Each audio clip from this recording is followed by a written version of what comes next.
जय श्री कृष्णा मित्रों, मैं प्रियंका स्वागत करती हूँ आपका जीवन और आध्यात्म में।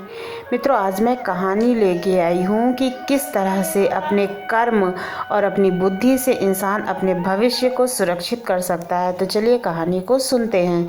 किसी गांव में हरिया नाम का एक व्यक्ति रहा करता था, जो जमींदार के यहाँ नौकरी करता था और उन्हीं के यहाँ मवेशी खाने में, यानी कि जहाँ पर जानवर रहते हैं, उसमें वह अपने बीवी और बच्चों के साथ रहा करता था।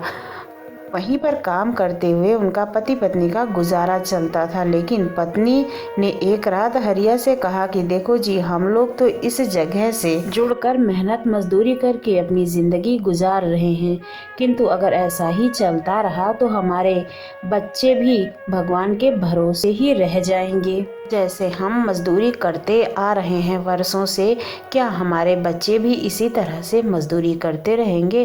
क्या उन्हें भी पढ़ाई लिखाई नहीं करने को मिलेगी? तभी हरिया कहता है कि हम कोई भी बिजनेस कर सकते हैं, किंतु बिजनेस करने के लिए हमारे पास बुद्धि तो पर्याप्त है, किंतु हमारे पास धन नहीं है और किसी भी बिजनेस को करने के लिए धन की आवश्यकता होती है। और यदि हमारे पास एक आना भी होता तो मैं उसका 1000 आना बना देता, किंतु अफसोस हमारे पास तो एक आना भी नहीं है। पति पत्नी की यह बात दीवार के पीछे खड़ा हुआ जमींदार सुन रहा था।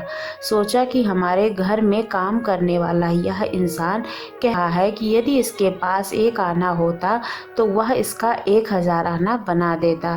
तो चलो मैं इसको एक आना दे देता हूँ, देखता हूँ यह कैसे उसको 1000 आने में बदल देता है। यह सोचकर उसने हरिया के आंगन में एक आने का सिक्का इस तरह से गिराया कि वह उसके आंगन में एक कोने पर जाकर गिरता है। और सुबह जब उसकी पत्नी झाड़ू लगा रही होती है तब वह सिक्का प्राप्त हो जाता है। अब वह सिक्का ले जाकर अपने पति से कहती है कि सुनो जी, आप तो कह रहे थे कि अगर मेरे पास एक आना होता तो मैं उससे व्यापार कर लेता।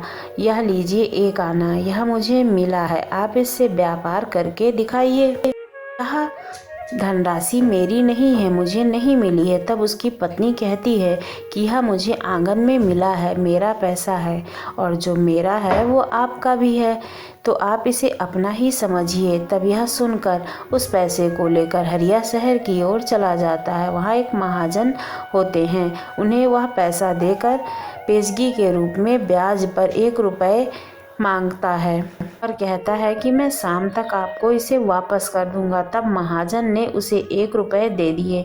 उस महाजन से 1 रुपये लेकर वह दूसरे के पास पहुंचा और उसे 1 रुपये पेशगी के रूप में देकर उससे 10 रुपये मांगा और कहा कि आप 1 रुपये ले लीजिए, मुझे 10 रुपये दे दीजिए, मैं आपको कल तक इन पैसों को लौटा दूंगा। फिर उसे महाजन ने उसे 10 रुपये दे दिए। अब उस 10 रुपये को लेकर वह दूसरे महाजन के पास पहुंचता है, उन्हें 10 रुपये पेशगी के रूप में देकर उनसे 100 रुपये ले लेता है और अपने घर का पता बता देता है। अब वह 100 रुपये लेकर एक दूसरे महाजन के पास पहुंचता है, जिससे उसने 1000 रुपये मांगे। अब उस महाजन ने उसका नाम और गांव पूछा। उसने मालिक जमींदार का सारा विवरण कह सुनाया। मालिक जमींदार का विवरण जानकर उसने उसे 1000 रुपये दे दिए। अब उसने 1000 रुपये को लेकर बाकी सारे कर्ज को चुका दिया और बची हुई धनराशि को लेकर अपनी पत्नी के पास पहुंचा और उस रकम को अपनी पत्नी को दे देता है और बोला कि देखो मैंने एक आने में कितने रुपए बना लिए, और सारी कहानी कह सुनाता है। पत्नी को तब बहुत ही बुरा लगता है और बोलती है कि यह तो महाजन का धन है, अब यह कैसी कमाई हुई? महाजन को अभी भी 1000 रुपये तो चुकाने हैं और तुम्हारे पास तो पूरे 900 रुपये भी नहीं हैं, तो महाजन को तुम 1000 रुपये कैसे लौटाओगे? तो उसने कहा कि यह धन जो है यही व्यापार करने के लिए मूलधन है, इसी से मैं व्यापार करूंगा। और वह धन लेकर जौ के बाजार में पहुंचता है और कहता है किसानों से कि इस बार मैं तुम्हारे जौ की फसल के सच्चे धन को दे दूंगा, यानी कि जितना भी मुनाफा होगा वो मैं तुम्हें दे दूंगा, जो इसकी सही कीमत होगी, और उसके लिए मैं कुछ रकम तुम्हें पेचगी के रूप में देता हूँ। जब अनाज तैयार होगा तो तुम मुझे वह अनाज दे देना। तब सभी किसानों ने कहा कि ठीक है, मैं आपको ज्वार की फसल बेचने के लिए तैयार हूँ। और बोले कि जब ज्वार तैयार हो जाएगा तो मैं तुम्हें यह अवश्य ही दे दूँगा।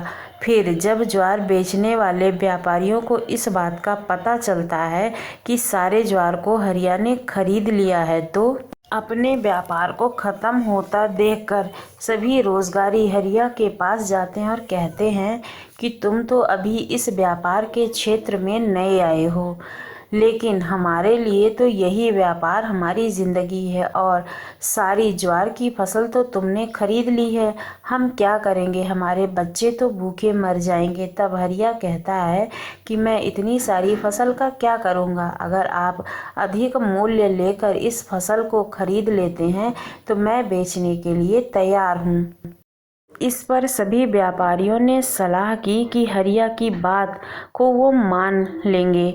फिर उन्होंने उस ज्वार की फसल का इतना दाम लगाया जिससे हरिया को 1000 रुपये का फ़ायदा हुआ।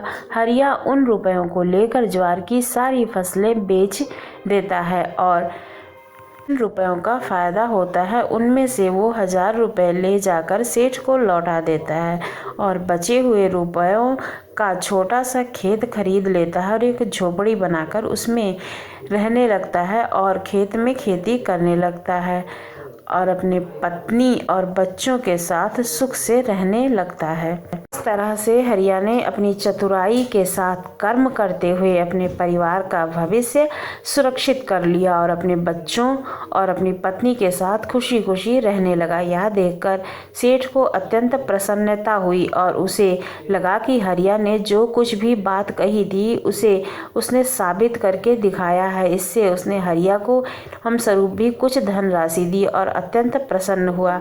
मित्रों, अगर हम कुछ करने के लिए ठान लेते हैं तो अवश्य ही कर लेते हैं और अपना कार्य संपूर्ण करते हैं। यदि हम हिम्मत ना हारें तो हर कार्य को करना आसान हो जाता है और अपनी ज़िंदगी को सुरक्षित करना भी।